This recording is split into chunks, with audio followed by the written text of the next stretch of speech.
Hey guys, welcome to the Ending Body Burnout Show. Great to be here. Super excited to share this podcast episode with you. Recently, we chatted with our good friend, business coach, and all-around great bloke, Glen Carlson. Glen's awesome. He's got a wealth of experience and knowledge when it comes to juggling entrepreneurship, business growth, and overcoming and preventing body burnout. Glen helped us out in a pivotal moment of our own business burnout. So we're so excited to have him on our show as he shares his insights on how you can get out of the hustle and grind burnout cycle, look after your health, and have epic growth in business and in life.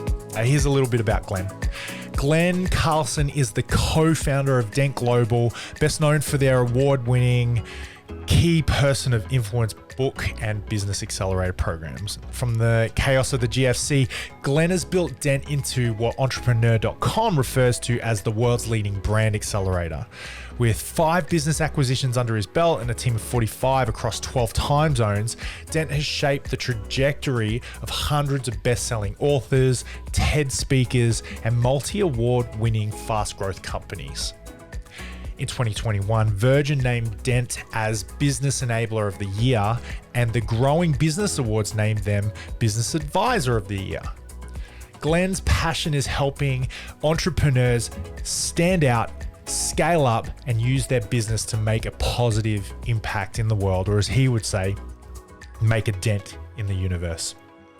Glen has graciously offered all our listeners a free copy of the Key Person of Influence book, which you can grab in the show notes. And now I am stoked beyond measure to share Glen and our time together with you. I know you'll enjoy this one. Let's roll it.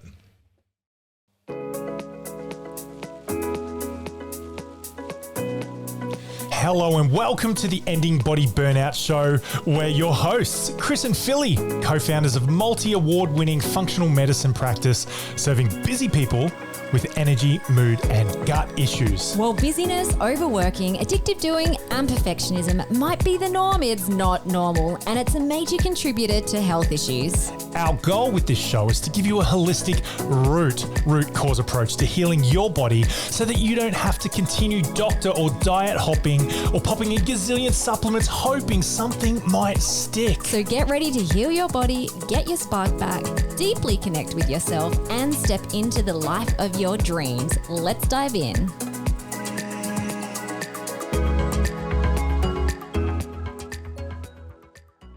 Hey, thanks so much for coming on, Glen. I'm actually really stoked to have you on our podcast. I'm pretty chuffed, actually. I'm stoked to be here. You guys are awesome. I love the way you roll. And every time I come across you guys online or in the flesh, I don't know, it's refreshing. You've just got this great dynamic, great mission, great purpose. I'm a fan. Thank you. Oh, that means heaps coming from you. Maybe we can start with what got you into the world of entrepreneurship, if we start with your journey. Yeah. So, I mean, the short story is my dad retired from the Navy. I would have been about 4 at the time. His passion was sailing. He built a boat.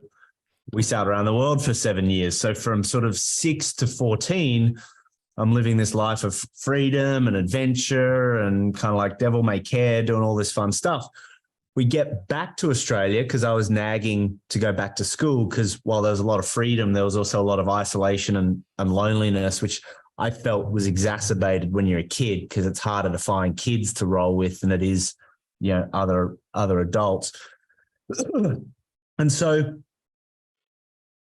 we got back to Australia and my dad's grinding away fixing boats. My mum's working in real estate, which is just like the worst possible fit for her personality. I end up working at McDonald's because like what else does a kind of young kid 30 years ago do? And that was kind of life. And like for the first time experienced this, what felt like a lead weight of just financial pressure and grind and like the opposite of fun. I thought going back to high school was going to be like the show Saved by the Bell, which was like, and it wasn't. It sucked. and life felt hard, and I felt like, sort of paradise lost kind of a deal. And then Dad recommended, because what did I know? I knew boats, I knew scuba diving. Dad recommended I maybe go around and offer to clean the hulls of some of the boats down at the yacht club where we were still living. And so I did. And there was a big regatta that weekend, right? And the thing with boats is when they've got a clean hull, they go significantly faster, up to a knot or two, which is the difference between coming in the front of the pack and the back of the pack. And so I put up this little A-frame sign and made $1,000 in a couple of days. And in that 2 days, I made more money than I would have made working at McDonald's for a month. And that was just a force function for just changing the way I saw the world. In hindsight, it wasn't so much the money, it was this sense of being able to contribute to my family. But now looking back, it's like my dad kind of saw boats as being his vehicle for freedom and adventure. It was sort of in that moment that I realized business was going to be my vehicle for freedom and adventure. There was no one telling me what to do, make up my own rules, live or die by my own sword type of a thing. And I felt the sovereignty of that, the personal responsibility of that was actually all very aligned to the values that I'd kind of learned living on a boat. Because when you're in the middle of an ocean, there's no one going to come and help you, right? You've got to be totally self-reliant. And working for someone else didn't seem to jive with that. So I think, people talk about their entrepreneur light bulb or seizure or whatever they call it. Yeah, mine was when I was 14 under the water, scrubbing shit off the bottom of boats. And that led to the realization that if I get better at business, I get freer. I get more influence. I get to have more impact. I get to have more fun. There's even less people that can tell me what to do and how to do it. And so I kind of went down the rabbit hole, and that rabbit hole became, valuable. I was able to guide other people down the rabbit hole, and Dan and I lined up, and that's how we created what is now Dent and the Key Person of Influence Accelerator and our venture fund and all sorts of stuff. Awesome. Love it.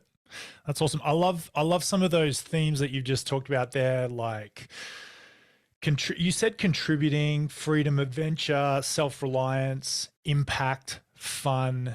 That sounds like a real principled, ethical, like a real cool character set coming into entrepreneurship. It wasn't like, how much money can I earn and how much can I make? It was like you're talking about fun and impact and freedom, adventure, self-reliance, and that sort of stuff. But to be fair though, I'm talking about that now. Remember I said on reflection, that's all looking. Yeah. At the time, it was like, make the money. This is like, follow the money. Because I don't know. I'm not much of a philosopher. I find it's very, very hard to hold, big philosophical ideas when you're broke and struggling. It gets much easier when cash is flowing from multiple sources while you sleep, whether you work or not. It's very easy. So no, I didn't have that level of self-awareness, let alone, set of principles then. It was just, I can make this money on my own. That was kind of the extent of it then. That was the sophistication of my philosophy. It's evolved. The philosophy's evolved in hindsight as you've grown up, hey? Well, I don't know. Did you see that Steve Jobs talk from Stanford when he says, like, you can't connect the dots looking forward, you can only connect the dots looking back? We called the company Dent as an homage to the guy, right? He said it's the role of every entrepreneur to make a dent in the universe. So I'm kind of a bit of a Steve Jobs fanboy in a lot of ways. And that really resonated. Like, you can't connect the dots moving forward, but you can connect them looking back. And if you can look back and connect the dots and then find the themes and then make sure, he didn't say all this, but you can then choose, well, what are the things I'm going to do in the future that align with the themes that made me happiest in the past? And that becomes the compass, right? So, I suppose over the last decade, really doing a lot of work into what are those dots and what are those themes and how do I make better decisions to to kind of guide and govern my life and now my daughter's life and all that sort of stuff. But yeah, definitely, definitely not as a 14-year-old kid just trying to get out from under the boot of trying to survive, basically, financially. Well, survive's not a fair word. Just trying to get by as a middle class kind of family. Yeah. Did your mum and dad, because correct me if I'm wrong, but your mum more in the natural therapies, energy healer? Is something like that? My parents broke up when I was about 18 for all the right reasons. They've been married for 26 years, 7 of those on a 40-foot fiberglass tube, which I think kind of counts for dog years, right? So anyway, they broke up for good reasons. And then mum kind of went on a bit of a like, what's now right for me, and lit up when she found kinesiology. And she was in Perth and she went down a decade-long rabbit hole. She holds a master's in applied kinesiology. It was a 3-year degree that she had to complete before she, it's not one of these things where you go down the road and, get a mail-in order and you're a kinesiologist. It was a big deal. And, she was seeing clients and creating kind of, remarkable transformation. So she definitely holds the paradigm that as is the mind, so is everything else. And, it's not the outside stuff. It's not the external medicine or, that person's toxic and so therefore I'm sick. It's like, hang on a minute, let's recenter the lotus of control to within and then start making the best decisions outside, and using the body as a guide to try and clarify what is that kind of internal lotus, what does the body need. So wild stuff that she does on the table with her kinesiology. She doesn't do it so much anymore. You'd call her retired, I think, but certainly those philosophies are still there. Yeah, awesome. How did that, or did that reflect or cause you to look at your health in a different way? No. Well, I think while mum was going on her journey, I went on mine and hers was more applied. Mine was more through firstly like drugs and psychedelics. And then that kind of cleansed the doors of perception, shall they say, to help me realize that, there's another layer to all of this, which is undeniable. And then I had a meditation mentor / kind of guru of mine that kind of explained, I can't remember his words, and I think I'm plagiarizing someone else's words here, but said something along the lines of drugs are only a window. You can look through them to see what's on the other side, but they're not a door. Meditation is the door to the same place, right? And so I'm like, So then I began an exploration into meditation and consciousness and what is behind this sort of veil of Maya reality, whatever we want to call it. And did a Vipassana, a lot of 10-day or 10-day silent meditation retreats. So I went pretty deep, pretty fast. And that, I suppose, is what set up my own orientation to self and the seat of consciousness, my consciousness at least. And I think from there, my undefined health journey became. It's not like I only had any kind of great epiphanies, but I guess it always gave me a bias towards taking responsibility for myself as opposed to abdicating that to somewhere else, which again aligned to the stuff I suppose my mum and dad taught me on the boat. Awesome. Now, a lot of business owners are prone to body burnout, juggling all the things. I think too, especially like what you talked about with the finances, it can get really stressful, even if you're doing the 9-to-5 job or trying to create a successful business. But there's a lot of stress that comes with running the business and wearing many hats. Yeah.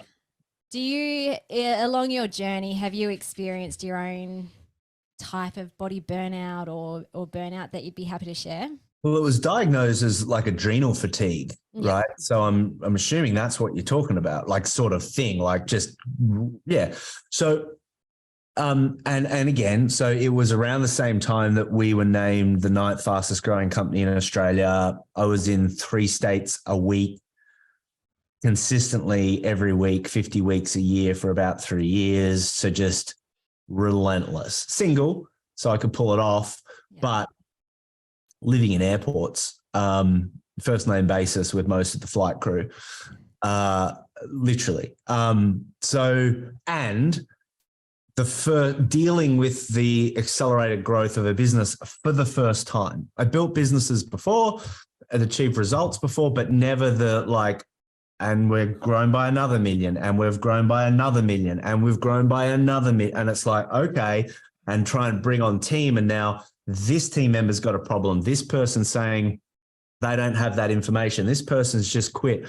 That person's burning out themselves, and I'm to blame, and this mistake's happening. And basically that suddenly at scale, with me traveling around and not everyone being all in one spot, I've heard it defined that stress is the gap between how things are and how you want them to be. And the more kind of emotional buy-in you have to that gap is the degree, or is stress, right? So the more pissed off you are that things weren't how I wanted them to be, that basically is that gap is kind of how I now think about stress. Whereas the Buddha would have just been more like, meh, no stress. Whereas I'm like, why won't they just do it the way I want it to be done? Why is this happening this way instead of this way that I would prefer it to be happening? Like, stress. Ignorant, didn't know this at the time, hadn't experienced it before, didn't kind of have the advice to preempt it. And so I think I massively underestimated the psychic burn of energy that had 24 hours a day, 7 days a week. Like I was just used to, I burn energy when I'm moving physically. And if I go for a big run, I'll be tired and maybe a bit the next day, etc. As opposed to this constant, relentless drain of energy that it's kind of like because I didn't realize that was creating this extra deficit, I didn't know I needed to be doing additional stuff on top to counter that. And it ended up to the point where I got a margin call on that deficit that I couldn't cover. And I was burnt out. I was in the ground, not in the ground, but I was exhausted. I was burnt out, and I didn't care anymore. Like I'd lost my ability to care about anything because I was a dried sponge at that point. Burned out. Okay. That was burnout. That was my only real experience of burnout. Yeah. How did you have any physical symptoms showing up with that as well? Like, was it just exhaustion? Mostly anxiety. Yeah. I think it was mostly anxiety, like high functioning. Yeah. I'm trying to think. Probably quite bloated, probably quite overworked. So I think I was probably eating a lot of carbs at the time. And so I was probably carrying a lot of extra weight and bloat. Yeah. Physical symptoms, like, I can't remember. This is a little while ago now. I'd say I just would have been chronically tired and probably grouchy. Yeah. And like not very clever, not very smart, like finding that my decisions were not particularly holistic or wise. And I'd probably collapse down to the bare minimum of what my brain could handle at that point, which was, responding to systemic issues at a tactical level, which is just a recipe for perpetuating the problem. Yeah. And accelerating it. Yeah. So more like that. I didn't have I don't know, whatever other symptoms might pop up, but that was the main stuff. So root causes, looking back with more hindsight and wisdom. So lots of stuff going on, big growth. You talked about the stress. What was that you said? Because that was great. Stress. What you want the gap, and the where gap things between are. the gap between what, because I think it was, so the core of Vipassana meditation is to see things how they are, not how you want them to be. Mm. Right? Which is this notion of relinquishing attachment to something you have zero control of, which is the universe manifesting itself in front of you, right? Like, people get upset because of the weather. It's like, what a wild thing to get upset about, because no control of it, right? And so, when I heard it once defined that the degree to which you have buy-in to that gap, that is stress. The more you have, the more emotional attachment you have to the gap, and to it needs to be different for me to be okay. Stress. So I guess root cause would be, for me now, is whenever I see myself getting rigidly attached to the way something needs to be, two things. Either A, I consciously choose to unravel for that, or if I actually do want the universe to look like that, I need to realize that there is an additional cost of that stress in the short term, while I might lean into changing my world, if that makes sense. So it's not so much that my insight is not so much that stress is wrong, or that I should not accept stress in the pursuit and my rigid attachment to the way I want things to be in my pursuit of making things happen. But when I do, I need to be aware that that's part of the equation, and do the things to offset that deficit. Yeah. Okay. So what did you do then, like, to recover from adrenal fatigue? Was that just the awareness and mostly letting alcohol. go? Alcohol. Well, hang on. That causes adrenal fatigue as well. I'm joking. Kombucha? To a large degree, cut out alcohol, re-engineered the business so I wasn't traveling on an airplane all the time. Realized that I was very bad at delegating and had to learn how to do that effectively, which over time fundamentally transformed the nature of the business, meaning I wasn't the bottleneck and it could run on its own, which radically reduced the amount of pressure that was on me. So a few of the things were strategically business related, that it wasn't possible to continue to run the business in the way I was running it and to not be stressed, because to be the bottleneck of a business of that size is just too much throughput, not able to handle it. I wasn't able to handle it. So reorganizing the business so other people could do good work was a big one. And then for me, it was like a protocol of sort of fitness, supplements, half-yearly blood work to try and balance that up. I did a whole bunch of like allergy testing with food to see what my body preferred, etc., which I didn't really follow. Like, it said I shouldn't eat eggs and tomatoes. I'm like, they're my favorite things. So I decided I was going to make it work while ignoring that whole rabbit hole. And I seem to have. I have a lot to say about allergy testing. Okay, great. Actually, I'm totally cool with you just eating eggs and tomato. I think that was a great choice. Yeah. If you felt fine on it, eating them. I was going to feel restricted, right? So again, if I'm waking up going, I should be having like eggs and tomato for breakfast and avocado, which is like my favorite, and I'm not allowed to do that, the stress of that gap, I decided was going to be more than any of the consequence of eating it. And so I placed my bets.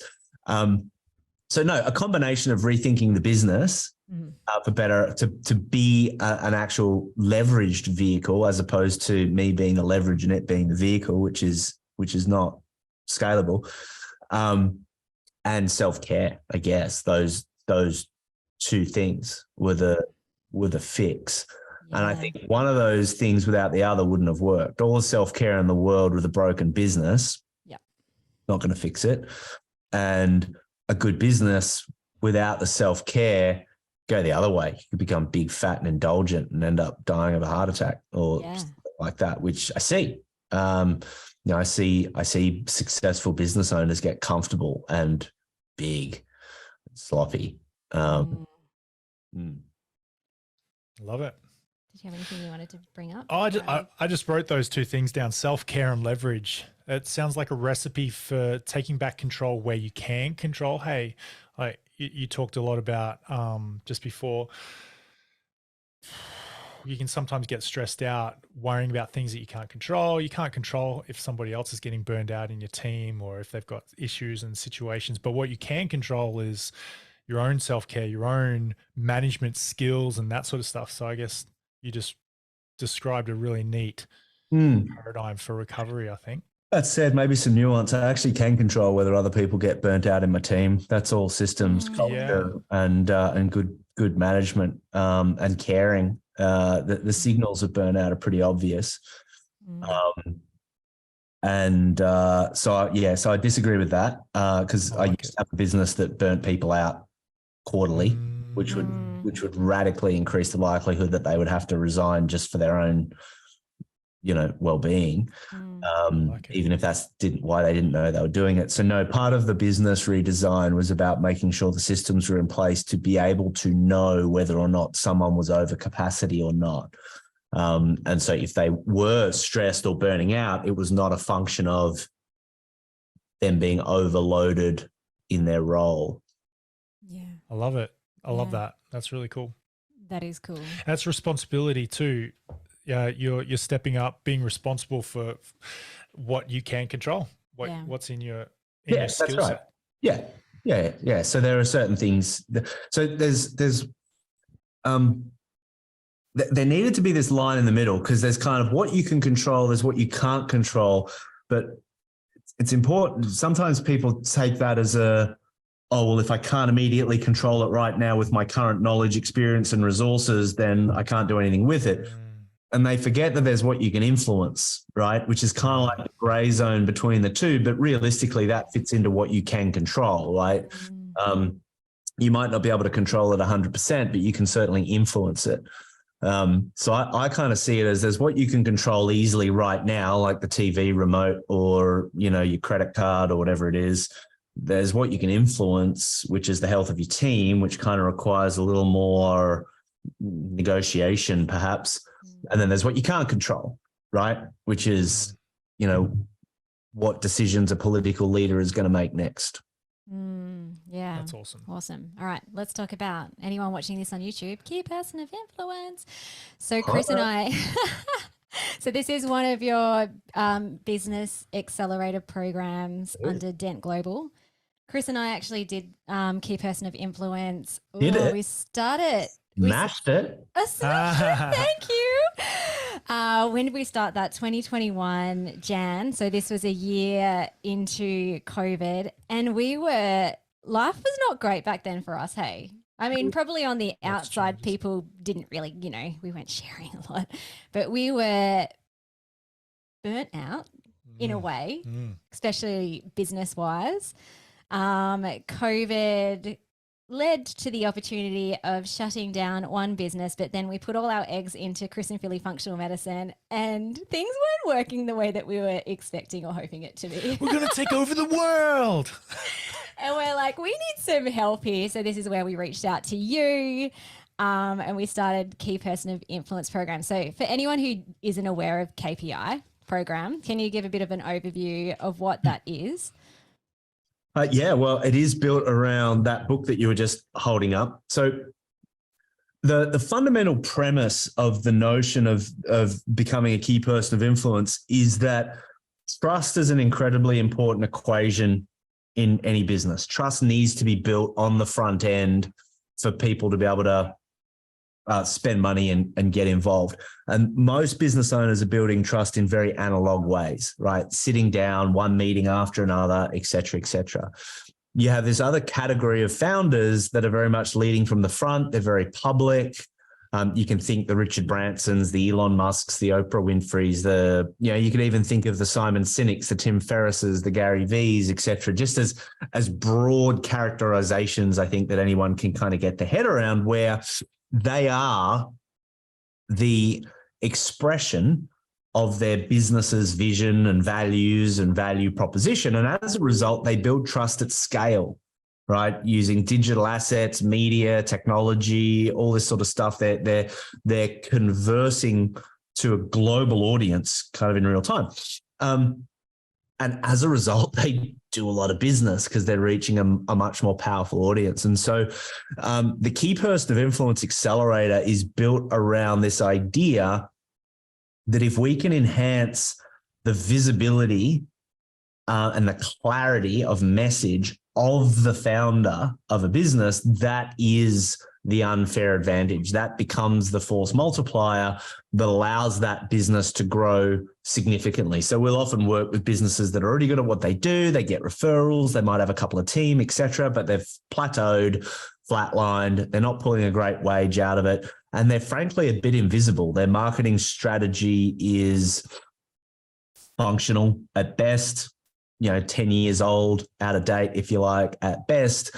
And they're kind of buried in their business doing more of the work than they are representing the brand. And our whole argument is that's got to end. The founder is the only person that can represent the brand as the founder. You can hire a manager, you can hire a salesperson, you can hire a head of operations, you can hire someone for delivery, but you cannot hire the founder to perform that visionary role as the key person of influence. And so because of that, we sort of argue that, look, if we were sitting on your board of advisors, we would say that you doing anything else than that super high value activity, and we break it down in the book around pitching, publishing thought leadership, scaling products, raising the profile and credibility of the business and the products and the brand, and doing partnerships with big players. Like those are the big five. If you're spending the majority of your time doing anything outside those five categories, it's a bad use of your time. It's an irresponsible deployment of capital, etc. So that's a message that usually resonates and lands to enough of a portion of the market that we built an accelerator around it, where we have it's a structured program, there's accountability, there's mentoring, there's guidance, because it's not like, oh, we're just going to show you how to run Facebook ads. To take someone on a journey to really becoming a visible leader in their industry, it really requires a cultural environment to inspire that. You can get anyone to do Facebook ads for you, but to really learn how to lead as someone in your industry visibly, which freaks out the monkey brain no end. The probably the most valuable layer of what we do beyond all of our growth systems is the community. And so we kind of bottle it all up, and that's the Key Person of Influence Accelerator. Yeah. Actually, this book, which I will put a link in the show notes if anyone wants to grab a free copy, of the Key Person of Influence book. But this was the first business book or marketing book that I read. I hated marketing and sales. Like, I was just like, I don't want to know any about this business stuff. I just love doing what I do and I love helping people. And then Chris is like, read this. And I read it, and every page I'm like, I could do this. It felt good. It felt good. It didn't feel kind of like the way I saw sales and marketing felt a bit icky in sales. But this was just like, just show up and shine and share your message because you genuinely want to help people. And then you package that all up into a process that actually works. Yeah, it's the hunter versus the gardener approach. Like, do you want to be going out hunting butterflies all the time, or do you want to grow a garden that just attracts them in? And most of the people that we work with, they don't want to be the hunt. They don't want to have to chase new business all the time. So it's like, okay, so then what is the ecosystem? Nature loves ecosystems, and ecosystems are attractive. So, if you wanted to have lots of butterflies in your garden, you could go to a gardener and find out, well, what are the plants you need to plant that are going to attract butterflies? So the same with clients, right? You just work out, all right, what are the things that I need to build in my business ecosystem that are going to attract clients, and how do I put some layers in there so it builds trust and authority, like winning awards and getting featured in the media and, you know, a few of these sorts of things. And it doesn't happen straight away, but over time that ecosystem starts to compound and spool up like a real flywheel. And all of a sudden, you know, people are 2, 3, 4 years into it, and all of a sudden their whole business and life is unrecognizable compared to what it was earlier. Because when the mindset shifts from just what I was doing, I'm just going to put activity in my business, and I am going to be, one of the things that I talk about is that the job of a business is to deliver all this great output. The degree to which that business is broken is the degree to which the founder has to compensate with their time and energy. So I was compensating with a lot of my time and energy. What we teach in our accelerators is actually the thing to do is to work out what's the missing asset here. Like, what's the problem with the business? What's the missing thing we would need to build that would perpetually solve that problem? And that just compounds, because once it's built, it's done. And then we can build the next thing and the next thing and the next thing and the next thing, which becomes unlimited in terms of leverage that can be built, as opposed to if I was still limited by the amount of time and energy that I had in a day, I'd be very constrained. And so I think the accelerator helps, A, get people out of their own way, B, shift from a operator mentality to an owner mentality, but more with the community gives them like the courage, the permission. I don't know. You have to tell me to. The evidence as well. It's like the evidence. I think there were so many stories where I'm like, that's how we feel when we first start. And then it's like, oh my gosh, like 3 years in, completely different. Yeah. So it also, it's a wild thing to see, because it's so much bigger than me now. Like, as you well know, I'm not the guru. There's a whole ecosystem of wisdom kind of coming from it. So I get to now see it as a thing separate to me, which is pretty wild. That's cool. So everything that you just said to, like, and I've experienced it personally, but becoming a KPI, how does that help business owners get out of the hustle and grind and essentially escape burnout? Yeah, well, it's basic economics. And see, and I will explain. I don't sort of say that as a glib comment, but most people are running around in business without a fundamental understanding of like the laws of nature, if you like the laws of capitalism. One is like supply and demand, where people like to think about ways to make their business better, but they tend to default that thinking to how to deliver better value to a customer. So that could include how to hire a better team to do that, how to have a great culture so their clients' team like showing up every day, how to get feedback loops and net promoter scores to optimize, you know, the customer experience, which sounds like a noble goal. And of course, it's the ticket to the game. But the problem is what that is in fact doing is building excess capacity, which is another way of saying building excess supply. You're working out how to create like really lots and lots of supply to the market. The law of supply and demand, the foundation of, you know, economic principles, is if that supply is less than the available demand of people that want to buy not just the market, but your particular thing, doesn't matter how good you are at delivering value, you will not make money. You might make revenue, but you won't make profit because the market is distributing that elsewhere.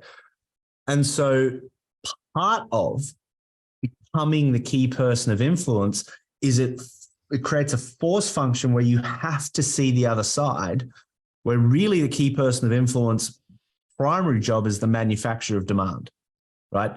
How do I position myself and the brand of my organization where there is always more people wanting to do business with us than we have capacity for, which equals profit, right? It's the only way that profits get realized in a business.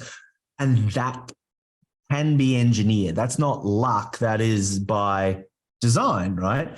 And most people don't go around waking up in the morning thinking about sales and marketing. They think about tinkering with how to improve their business. And so I guess the number one thing we do is we create a bit of a cultural resistance to not get caught into the trap of just optimizing delivery and to start optimizing the system that manufactures demand, right? So that would be one key thing, that just understanding the basic fundamentals of supply and demand. It's like, okay, we've always got to have more demand. And as we're scaling, we've got to be scaling demand first. Again, people like to scale supply first and then wonder why growth sucks so much cash and isn't profitable. Well, it's because they haven't front loaded the demand as step one in their strategy. That's the first piece. The second piece is that, again, the way capitalism tends to work is resources will tend to be placed where they are most efficient, right? So you're all priced in a way where they're most efficient. Like, you're not going to go and pay $10,000 for a hammer. Government might, but you won't, because you're like, well, that doesn't make any sense. I'd use a brick if I had to get the job done. So it tends to equilibrate. So if a business owner is really just showing up as a manager, right? They're doing management work in their business, and I jump on Seek or a job finder website. It's a Seek in Australia, but for your international audience, I can find a manager for call it 110 grand a year for a business doing under job. How do they expect to grow a multi-million-dollar business doing the work of $110,000? Answer to that is they can't. They have to move themselves up the organization hierarchy into the rarefied air of doing the stuff that only they can do as the founder, right? Like, Elon Musk can't hire someone to be the evangelist for Tesla or for SpaceX in the way that he can, right? Same with Branson. Like, there's this certain thing that can't be delegated. You can't hire for it. And it's vision, it's values, it's value proposition, right? It's really getting clear on that, and the strategy and the courage to make the big decisions and pull off the big plays, etc. Everything else can be delegated. And so then the question becomes, well, okay, if I want to spend more time up in that level of real influence and not in my business, what are the skills I need to master? And our argument is you need to be great at pitching and communicating value and changing the way people think, right? Paradigm building is pitch.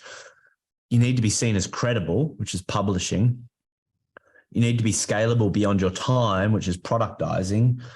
You need to have a good profile, which is basically showing up in a way that other people want to leverage you through to their audience, whether it's on mainstream media or Joe Rogan or your podcast or whatever it is. And then finally, partnerships, like these big partnerships, big deals. This is the realm of the key person of influence. And if you apply a better pitch, published content, products, profile, and partnerships to any good business, they're going to make it great. Right? You can't argue. No one can argue, better communication ain't going to help my business. It's like, they're obvious.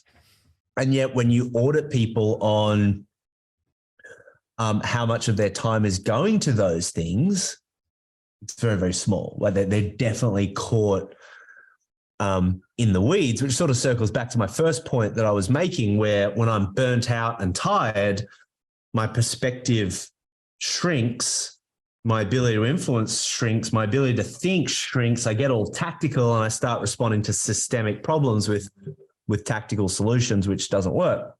And so, I think what you do is great, because on one side, we work to elevate thinking and strategy and action, and you guys support it with the self-care, the wellness, to make sure that there's fuel in the tank to burn. Because I really do think, like, if you don't have the self-care, the energy, the clarity, the ability to stay in front of the stress, of, the chaos of business, you just can't think as well. Like you can't think big. And so then you're kind of constrained by your own level of energy, regardless of how much you'd want it to be different. It's hard to see big picture when your world is on fire. It's not safe. It's scary. It's frustrating. Yeah. Nervous system is just like, You said before, what did you say? Becoming a key person of influence freaks some people out.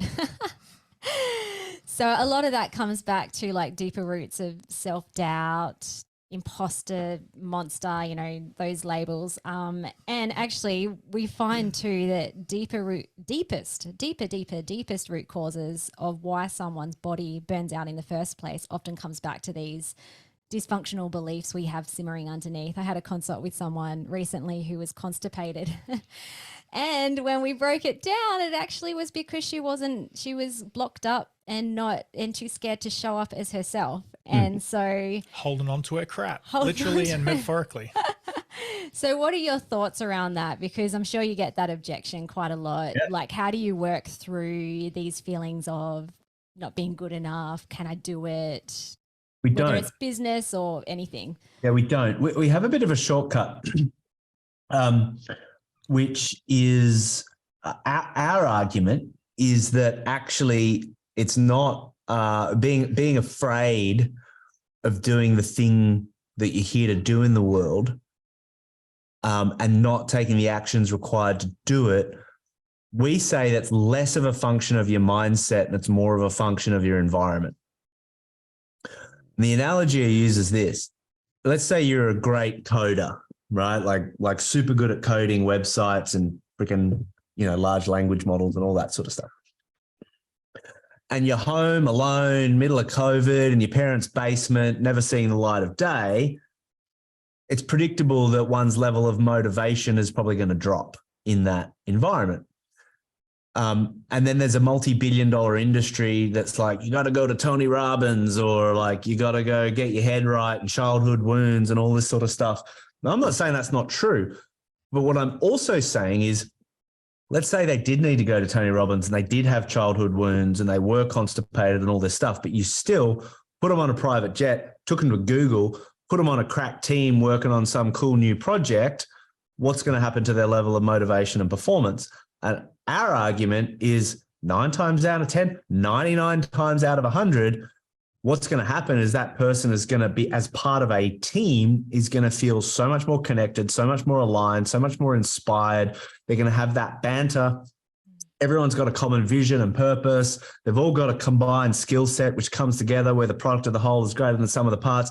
And all of a sudden, despite their childhood wounds, they become successful.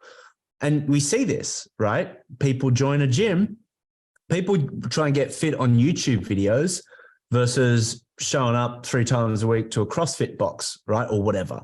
When for jiu-jitsu, right? There's no way I'm getting these outcomes training on my own. At the surf club, same deal. You could think of like a science laboratory, right? People at home doing science. No, people coming together with like a lab and the tools and the resources and the culture and the accountability and all this stuff. And all of a sudden stuff's being created. So our whole thing was, we don't have the experience to try and fix all the childhood wounds. That's not our thing, but we can create an environment. And there's another layer of this, is that if you've got an environment, so big things are things like publishing books and winning awards and getting featured in the media and speaking a public message. If you're coming from a friendship circle, family and friendship circle, where people are not doing that, and by definition, you're going to have to do something that is not part of the current culture of your tribe, that is the biggest alarm bell that is built into our neurology over 100,000 years. Align to the tribe. Because if you're kicked out of your tribe, you're doomed. And so we restrict all sorts of behavior to conform with social norms. And our social norms are really constrained around our closest family and closest friends. So my argument is that if you've got a community that is not actively producing and doing all the stuff that you want to be doing, that is where you're going to experience the imposter monster, right? Because the imposter monster is, I'm not doing what's right for my community. So what's the thing to do? Well, you either change your values to align with the community, which is, I'm not going to win awards or be featured in the media or stand up or do something. I'm going to get a job and hate my life and, be resentful to my wife behind the scenes or husband or whatever it is and just live in that morass. Or I'm going to change my environment and I'm going to start hanging out with more people that are doing that, to the point where when I'm surrounded by enough of a critical mass of those people to not be doing that stuff triggers the fear of being kicked out of the tribe. And so now we can use that primal blueprint type thing to actually drive us to create the things that we were once afraid of doing. And so we can kind of hack our psychology, if you like, to not ignore the childhood wounds, but to accelerate despite them, and to hopefully give us some more time and resources to do justice to a real spiritual journey, if you like, a real journey of introspection. Because I find the two are different. I find business growth doesn't require a personal journey. It requires a business community of performers that you're aligned with. That doesn't necessarily mean that you're not going to get, that there aren't huge life goals that are linked to happiness and well-being that come from the inner deep dive. I just don't see enough evidence that one equals the other. Whereas I do see a lot of evidence. I see a lot of evidence of unhealthy people that are messed up becoming insanely successful in business simply because they're rolling with all the right people. Right? So if you can sit there and go, okay, how do I optimize myself for my business and wealth creation? And how do I then also optimize myself for my health and well-being? Then you end up with an entirely different, and I would say far more inspiring and influential creature. Yeah. That's cool. That's just me. I resonate with that. Being in the right place with the right people who are doing things that maybe you find scary or challenging, you increase your capacity by osmosis a little bit. Hey, like you can. Yeah, we know this. You know this. You know this for joining a gym or joining a training or joining any kind of a cult. And I say that in the best possible way, that has a strong culture. You align to that culture, and you just do. And it's easier to align to something that other people are aligning to, right? It's very hard to be the Jesus of the world that just totally stands up in opposition to the culture. It's very hard to be like the Gandhi or the Mandela that kind of goes to jail for 30 years or whatever on principle and then comes out and ends up running the country. Like, these are the rare few that can, suffer the slings and arrows in total isolation. We just know human beings are better in tribes. And so the choice of tribe becomes really important. It used to be, you're a Muslim or you're a Christian, and those are the two tribes we've got, and we're going to go to war over it. So that's not the world now. Now we can choose all these nuanced, little subgroups, subreddits, if you like, that we can be a part of, where we actually get to choose the different layers of operating system that define us. And that's wild in terms of the times that we're in, because, a lot of that stuff doesn't need to be physical. It can absolutely be virtual, right? Jiu-jitsu, I kind of need to be able to go down the road to do it, right? But there's actually a lot of rabbit holes I can go down that are going to absolutely make that experience even better. There's lots of things where it's not necessary. And these tribes, if you like, are virtual, and they're changing people's lives in all sorts of different ways and areas, not just business and health. And I think, I think that of all things, given kind of what we've just been discussing, puts us smack bang in the middle of like the wildest time to be alive. Put AI on top of all that, and it's like, wow. Can I just say, like address this to the listeners. There might be you listener, dear listener, might not be ready to embark on a personal development journey and lab testing and all that sort of stuff. But you've got a business, or you're thinking of starting a business, and you want to be in a better place. So being surrounded by people who are successful in their businesses, I think that's what you're saying. Hey, Glenn, like that is the shortcut to business success, being in the right place, right time, right people. Well, that's my Right argument. process. Right process. But I'm not saying it should be one or another. In fact, I think be my whole both. I argument reckon is it could be it both. really should be both, or you're in trouble, right? Because eventually one will unbalance the other, and it's not hard or difficult to do both. And if you are in any way sick or tired, but if your car's not working and you've never ever taken it for a service, right? We take our cars for a service every 10,000 Ks. Like that's what blood work is. It's like, have a bit of a look under the bonnet and let's see what's really going on. Because often there's stuff that goes on well before the little light goes on in the dash, right? And so we get to avoid the rattles and the squeaks by just kind of being in front of the leading indicators. And as humans, we can't see the leading indicators of our own health, right? Science can see them, blood work can see them, etc. Stool tests can see them. And so we have a culture of we wait until the symptoms manifest, which could have easily not had to happen had we just decided that we're going to be a bit in front of it. Business is no different. Right?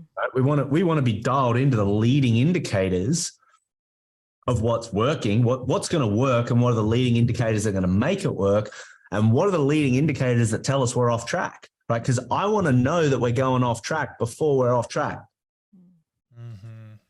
Love it. So it's kind of the same mindset that I apply, at least to health, that I do now to business. Like you can often drill these things back to similar first principles. That's what we do with our scorecard. We have a scorecard assessment where by Glen Carlson. Yeah. Score up, people. There's a little plug there as well. Our scorecard marketing, another book. Yep. Scorecard We marketing. might put that one in the show notes too. So what's the website exactly, Glenn? I know what ours is. Scoreapp.com. Scoreapp.com. It's brilliant. So we love using it because it fully AI integrated now. So now you can go in and GPT will simply, like we're plugged directly into the language model. So it'll prompt you with a couple of questions, and what used to take people days to build a scorecard, it now spits out in about 6 minutes. Oh, that's awesome. Wow. We use our scorecard as a preemptive questionnaire to see what those leading indicators are that lead someone to body burnout. 100%. Right. Yeah. Because what you're trying to do is your scorecard is the X-ray, right? It's helping someone understand the stuff that they can't obviously see for themselves. Because if they could obviously see it for themselves, they wouldn't need you. It's like, oh, the broken arm. I don't need you to tell me I got a broken arm. I can go in and get that fixed, as opposed to, oh, you're chronically low in magnesium. We know that has a hormonal cascade into all these other areas, and that leads to the very set of symptoms that you're experiencing. We should probably remedy for that, or whatever, right? It's like, oh, okay. Yeah.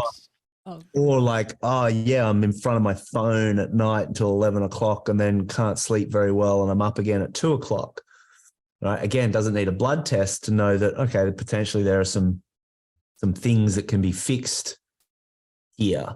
Yeah. And it signals potentially some misunderstandings about what health is and what's needed to keep it on track. Yeah, we've actually had a few people reply back to their email result, and they're like, I didn't think things were so bad, but obviously my score is saying they are. I'm like, great, it's perfect time to start working on things before things get worse. Well, that's potentially the good thing to pre-frame, right?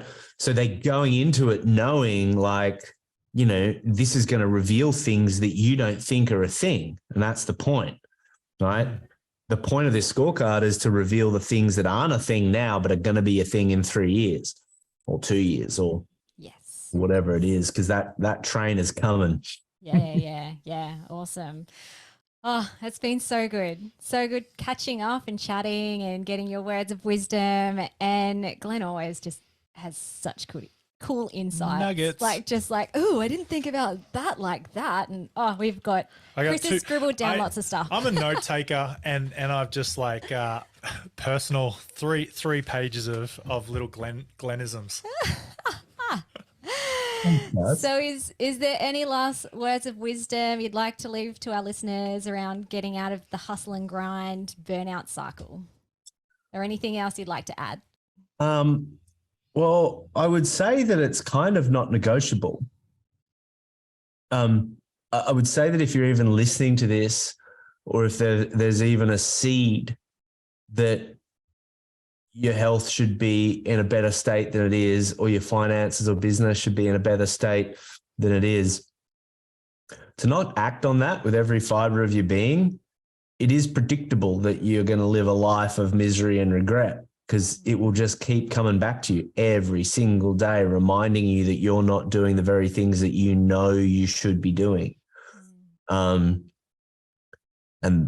that is a more dire cost than any of the pain, the challenge, the discomfort, the fear, the uncertainty of solving the health problem and solving the business problem. And so I think, again, when one explores the second and third tier consequence of inaction, just get after it. It is fair, though, that one should probably be brave, have fun, and direct all of their energy to make a dent in the universe. And if not for you, then for your kids. Yeah. Awesome. Love it. I love it.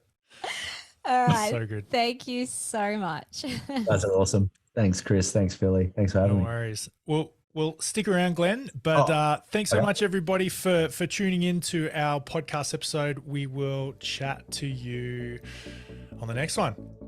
Peace.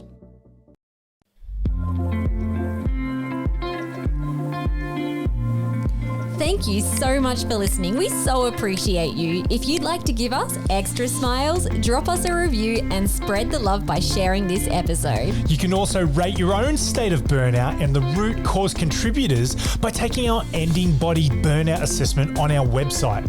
And if you're interested in learning about our group or one-on-one Ending Body Burnout programs, shoot us a DM via Instagram or Facebook. Have the best day ever.